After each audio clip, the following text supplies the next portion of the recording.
په ټیک ټاک باندې موږ څومره وخت ضایع کوو.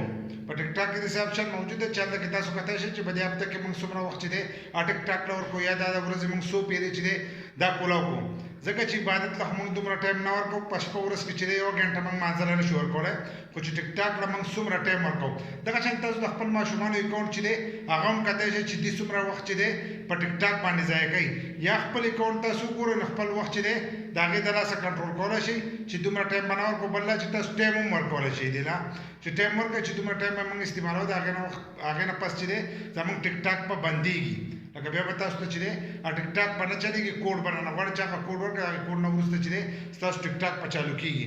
نو دا څنګه به معلومیږي دا درته په دې ویډیو کې ښیم، خو ویډیو چې دا به زموږ سره تر اخره پورې ګورئ. یو لایک شیر کمنټ چې دی ویډیو له به لازم ورکوئ. نو زه به موبایل سکرین ته باقي طریقه به هلته کې زده کوم. موبایل سکرین ته رالو، موږ خپل ټیک ټاک کولاو کړی. دغه شانې به تاسو خپل ټیک ټاک کولاو کوئ، په هغې کې به خپل پروفایل ته راشئ. چې څنګه خپل پروفایل ته رالئ نو له پاسه د ګوټه به تاسو ته را 3 کرښې ښکارېږي. دا به دغه شانتې ووایي چې څنګه یو دغه ووایل نو تاسو ته به د لاندې نه 3 اپشنونه چې دي دا به کولاو شي. نو په دې کې به اخرنی سیټینګ اینډ پرایویسي کېدای شي تاسو په هغې کې یا 2 یا 3 ځکه دا یو چې دی دا په کې اوس نوی یو ځای شوی دی په دې منځ کې. نو تاسو به د لاندېنی چې دی سیټینګ اینډ پرایویسي دا چې لیکلی دا به له ځان سره ووایي، دا کوم چې خړ شو دا به له ځان سره داسې کولاو کوئ. چې څنګه کولاو کوئ نو تاسو به د ټیک ټاک سیټینګ ته راشئ. نو دا به لږ داسې بره کوئ. په دې کې به وګورئ سکرین ټایم، دلته به تاسو ته د سکرین په دې منځ باندې ښکارېږي لیکلی دی سکرین ټایم دا چې دی دا به له ځان سره کولاو کوئ. چې دا څنګه کولاو کوئ نو د دې ځای نه چې دی تاسو خپل لغه کتلی شئ لکه دا سکرین ټایم چې موږ څومره ټایم ټیک ټاک استعمالوو. دلته اوس دا اپډیټ شوی دی نو 2 ورځې ښایي. نو دلته که تاسو د تېرې شوي هفتې ګورئ نو دلته کې دیس از ویک دی چې لیکلی دی دې خواته دا نښه غونته کېده دا به داسې ووایي. په دې ځای کې چې دی موږ اوس ګورو د 23 اکتوبر نه واله د 29 اکتوبر پورې دا به دې ته راولو او دلته کې به یې ډن کړو. چې څنګه یې ډن کړو نو دلته کې موږ ته دا ټول هر سره چې دي دلته کې ښایي. په دې کې د منډه په ورځ باندې چې دی موږ 2 ګنټې استعمال کړی، باقي چې دی موږ د ګنټې نه کم استعمال کړی.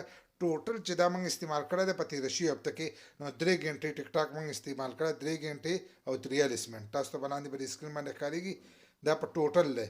په دې کې بیا موږ د ورځې چې دی 2 ګنټې او 31 منټ لکه 2 نیمې ګنټې چې دی دا موږ د ورځې استعمال کړی دی، او د شپې چې دی نو 1 ګنټه او 12 منټ چې دی دا موږ د شپې استعمال کړی.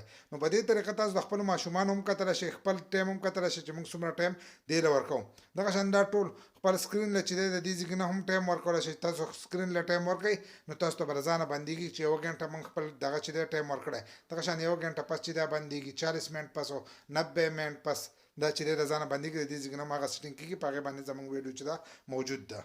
بس په دې طریقې سره تاسو خپل وخت معلومولی شئ چې موږ په ټیک ټاک باندې څومره وخت ضایع کوو. که دا ویډیو مو خوښه شي نو یو لایک شیر کمنټ چې دی دې ویډیو له لازم ورکړئ، او د داسې نور ویډیوګانو لپاره زموږ د فیسبوک پیج هم د ځان سره فالو کړئ، یوټیوب چینل چې دی هغه هم د ځان سره سبسکرایب کړئ.